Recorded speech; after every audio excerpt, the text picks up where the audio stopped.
જય માતા ખેડૂત મિત્રો, આજે તારીખ 30 માર્ચ 2025 ને આજની સવારની હવામાન અપડેટની અંદર માહિતી મેળવીએ તો ગુજરાતની અંદર માવઠાનો માર જોવા મળશે. 31 થી 4 એપ્રિલ દરમિયાન ગુજરાતની અંદર કમોસમી વરસાદ પડી શકે છે. તો કયા ભાગોની અંદર વરસાદની સંભાવનાઓ છે તેની વિગતવાર અપડેટ મેળવીશું. આ સાથે જ મિત્રો તાપમાન પણ અત્યારે રેકોર્ડ બ્રેક સપાટી વટાવી ચૂક્યો છે.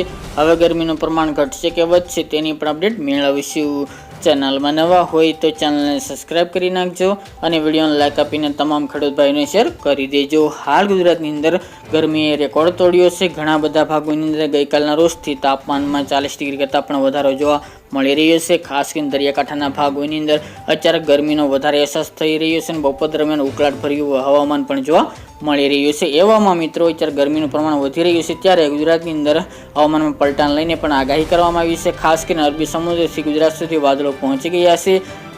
આગામી 31 તારીખથી દક્ષિણ ગુજરાતના ભાગો અને સૌરાષ્ટ્રના અમુક ભાગોની અંદર વાદળોનો સમૂહ પહોંચી જાય તેવી સંભાવના રહેલી છે, જેથી ગુજરાતના ઘણા બધા ભાગોની અંદર વાદળછાયું વાતાવરણની શરૂઆત થઈ જશે.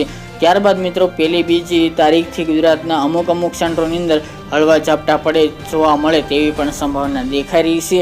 હાલની અપડેટ પ્રમાણે સૌરાષ્ટ્રની અંદર દક્ષિણ ગુજરાત અને મધ્યપ્રદેશ મહારાષ્ટ્ર બોર્ડર લાગુ જે ગ્રામ્ય વિસ્તાર જિલ્લાઓ છે એ ભાગોની અંદર ઝાપટાના વરસાદ પડી શકે છે. સાથે જ કચ્છના ભાગો અને ઉત્તર ગુજરાતના ભાગોની અંદર પણ હવામાન પલટો જોવા મળશે. અત્યારે બે વસ્તુ છે. ખાસ કરીને દક્ષિણ ભારતની અંદર અત્યારે પ્રી મોન્સૂન એક્ટિવિટીની ધીરે ધીરે વધતી જતી અસર જોવા મળી રહી છે અને શરૂઆત થઈ ચૂકી છે. સાથે જ ઉત્તર ભારતમાંથી એક વેસ્ટર્ન ડિસ્ટર્બન્સ પસાર થઈ રહ્યું છે. આ બંનેને કારણે ગુજરાત ઉપર એક સાયક્લોનિક સર્ક્યુલેશન બની રહ્યું છે, જેથી ગુજરાતની અંદર હળવું માવઠું કે કમોસમી વરસાદ વરસી શકે છે. હાલની અપડેટ પ્રમાણે દક્ષિણ ગુજરાતની અંદર સુરત, વલસાડ, નવસારી, તાપી, ડાંગ, ભરૂચ, નર્મદા તમામ ભાગોની અંદર વરસાદની સંભાવના દેખાઈ રહી છે, એ પણ સીમિત વિસ્તારની અંદર.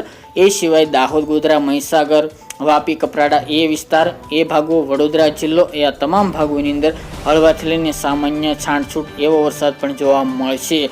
જ્યારે મિત્રો સૌરાષ્ટ્રની વાત કરીએ તો ભાવનગર જિલ્લો, એ સિવાય બોટાદ, અમરેલી, જૂનાગઢ, રાજકોટ, પોરબંદર, ગીર સોમનાથ, દ્વારકા આ ભાગોની અંદર પણ કોઈક જગ્યાએ સામાન્યથી લઈને કોઈક જગ્યાએ હળવું ઝાપટું જોવા મળી શકે છે. બાકી છાંટછૂટ સૌરાષ્ટ્રની અંદર થવાની સંભાવના વધુ દેખાઈ રહી છે. બાકી દક્ષિણ ગુજરાત અને મધ્ય પૂર્વના જે બોર્ડર વિસ્તારના ભાગો છે ત્યાં વધારે ઝાપટાની સંભાવના દેખાઈ રહી છે. બાકીના અન્ય ગુજરાતના ભાગોની અંદર સામાન્ય છાંટછૂટ પડી શકે છે, તેમજ વાતાવરણમાં પલટો જોવા મળશે. કચ્છના હવામાનમાં પણ પલટો જોવા મળે તેવી સંભાવના દેખાઈ રહી છે. તો મિત્રો સાવચેત રહેવું. બાકી મિત્રો વાત કરીએ તો ગરમીની ગઈકાલના રોજથી ગરમીમાં વધારો જોવા મળી રહી છે. તાપમાન પણ વધી રહ્યું છે. આગામી એટલે કે આજે 30 અને આવતીકાલે 31 આ 2 દિવસ દરમિયાન તાપમાન હજુ પણ ઊંચું જાય અને ઘણા બધા ભાગોની અંદર 43 ડિગ્રી આસપાસ પણ તાપમાન નોંધાઈ શકે છે.